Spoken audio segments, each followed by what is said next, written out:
Hi, this is Mohan Roy, founder of Career Path Institute. आप सभी का हमारे यूट्यूब चैनल पे स्वागत है।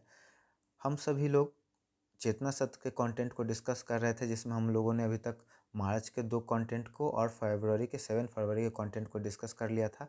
आज हम लोग डिस्कस करने वाले हैं 9 फरवरी के कंटेंट को। तो जल्दी जल्दी ये वीडियो कंप्लीट हो जाए तो शुरू में जो दिया हुआ रहता है पहला दूसरा तीसरा जो प्रेयर वगैरह होता है उसको मैं स्किप करके सीधे चलता हूँ आज के दिन के ऊपर, जो कि इम्पोर्टेंट हम लोग का होता है। ठीक है, तो आज का दिन जो है हम लोग का क्या है, 9 फरवरी का है। यहाँ पे आप देख सकते हैं, इसमें दिया हुआ है परिमार्जन नेगी का जन्म 9 फरवरी 1993 को उत्तराखंड में हुआ था। वे शतरंज ग्रैंड मास्टर का खिताब जीतने वाले सबसे कम उम्र के भारतीय खिलाड़ी थे। ये आपको याद रखना है, परिमार्जन नेगी। ठीक है, सबसे कम उम्र में ग्रैंड मास्टर का जो खिताब होता है। अब यहाँ पे आएगा, आपका ऑब्जेक्टिव में आ सकता है कंपटीशन में कि ग्रैंड मास्टर का जो टाइटल है किस खेल से जुड़ा हुआ है, तो शतरंज से वो जुड़ा होता है।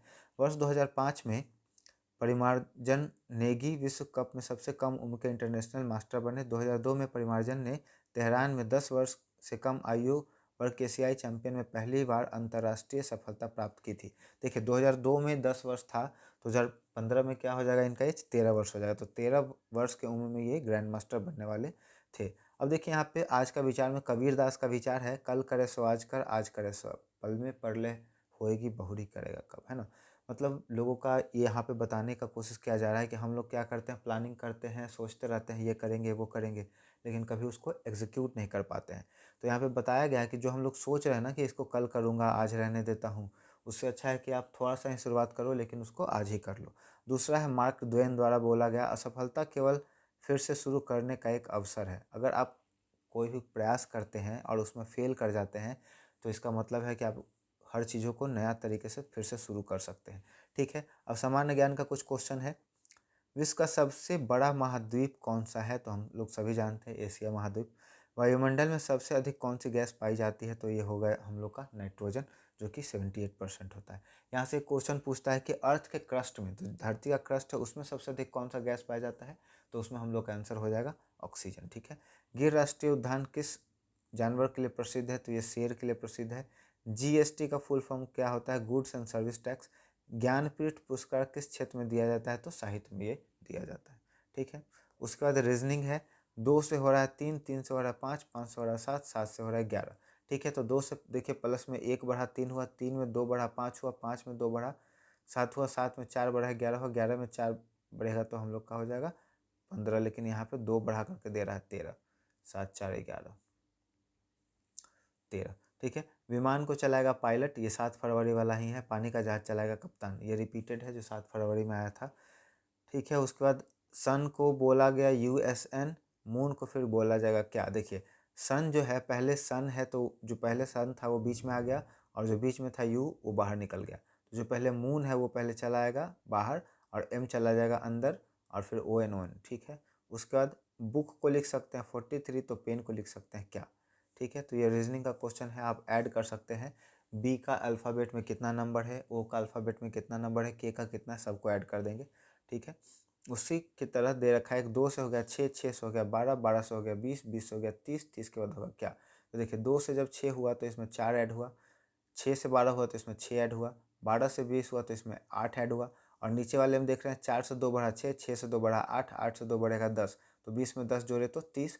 ठीक है, और 10 के बाद हो जाएगा 12, तो 30 में 10 12 जोड़ेंगे तो कितना हो जाएगा 42, ये 42 हो जाएगा हम लोग का, है ना। ये आलोक बिहार बोर्ड के बच्चों को दिया जाता है सुबह में, चेतना सत्र के लिए बनाया गया है डॉक्यूमेंट, एससीईआरटी के द्वारा डेवलप किया गया है, बहुत ही इंपॉर्टेंट और ये हेल्पफुल होता है। ठीक है, अब यहाँ पे एक स्टोरी है जो कि प्रेरक प्रसंग में आएगा, लेकिन उसके पहले कुछ हम लोग इंग्लिश के वर्ड को देख लेते हैं। एक होता है वर्ड यहाँ पे दे रखा है बिहेव। बिहेव का मतलब होता है व्यवहार करना। फॉरगिव का मतलब माफ़ कर देना। कैलकुलेट मतलब गणना करना। डिस्क्राइब का मतलब वर्णन करना। एग्जामिन का मतलब जांच करना। हिंदी में कुछ वर्ड देखा दिया गया है। पारदर्शी, जिसके आर पार देखा जा सके। विशाल मतलब बहुत बड़ा।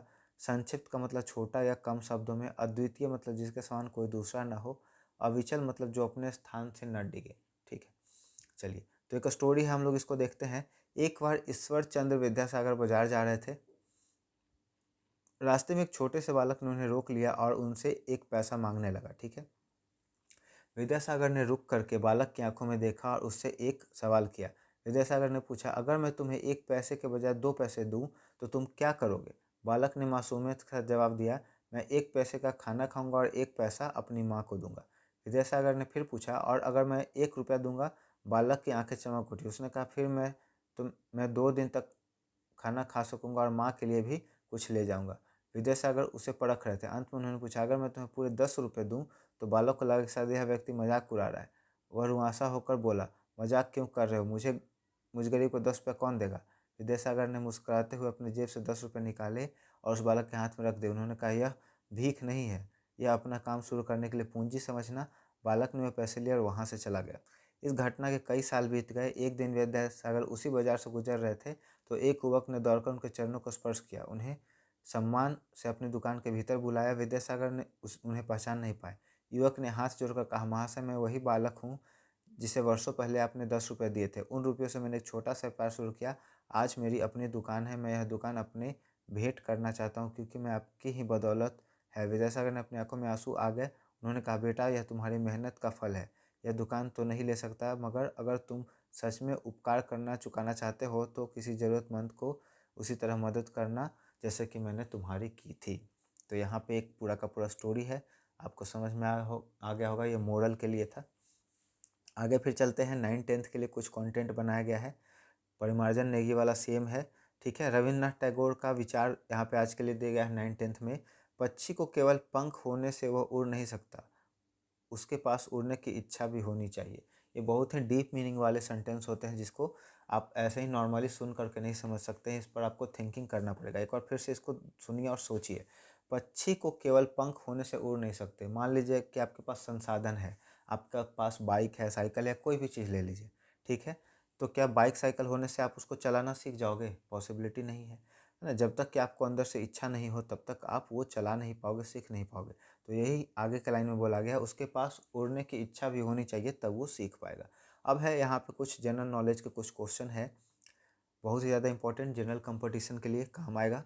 अंडर 19 पुरुष वनडे क्रिकेट विश्व कप 2026 का विजेता कौन सा देश बना है? तो भारत है। इसमें वैभव सूर्यवंशी का नाम आपको पता होगा, काफ़ी इसमें फेमस हुआ था।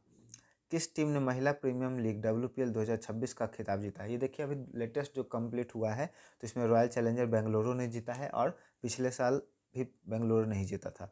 अभ्यास खंजर का 13वां संस्करण पिछले साल या उसके साथ पिछले साल में जीता था। अभ्यास खंजर का 13वां संस्करण भारत और किस देश के बीच में आयोजित किया गया है? इंपॉर्टेंट है, किर्गिस्तान। देखिए, मेन IPL के बारे में तो होता है, ज़्यादातर लोग देखते हैं तो उसके बारे में पता होता है।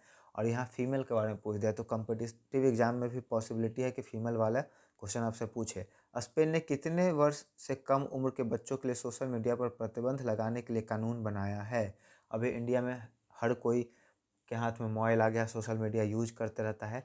तो यहाँ पे स्पेन देश का एक एग्जाम्पल है। वहाँ से 16 साल के कम उम्र के जो भी बच्चे हैं उनको सोशल मीडिया यूज करने पर बैन लगाया है स्पेन ने, याद रखिएगा।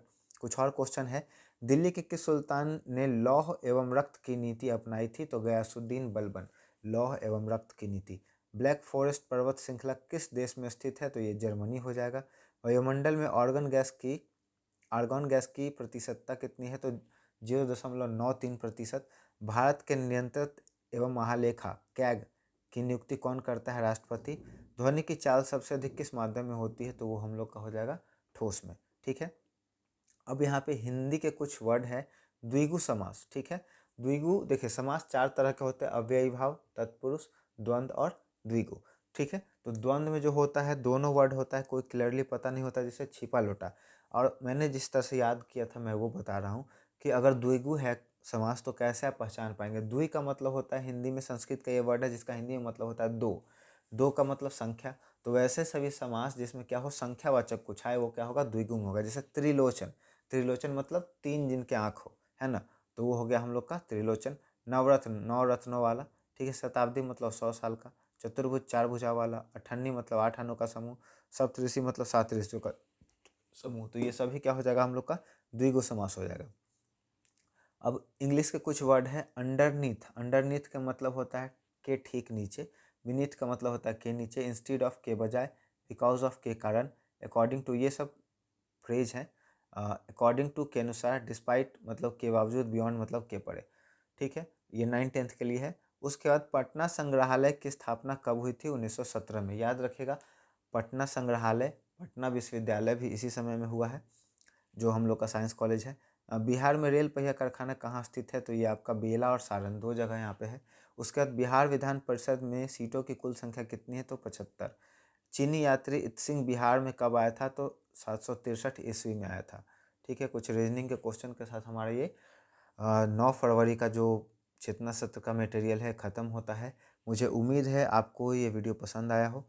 आपके कॉम्पिटिटिव एग्ज़ाम में और जनरल नॉलेज के इन्फॉर्मेशन को बढ़ाने में ये काफ़ी मदद करेगा। वीडियो पसंद आ रहा हो तो वीडियो को लाइक करें, दोस्तों और परिवार के सदस्यों के बीच में ज़रूर शेयर कर दें और हमारे चैनल को सपोर्ट करने के लिए बहुत बहुत धन्यवाद।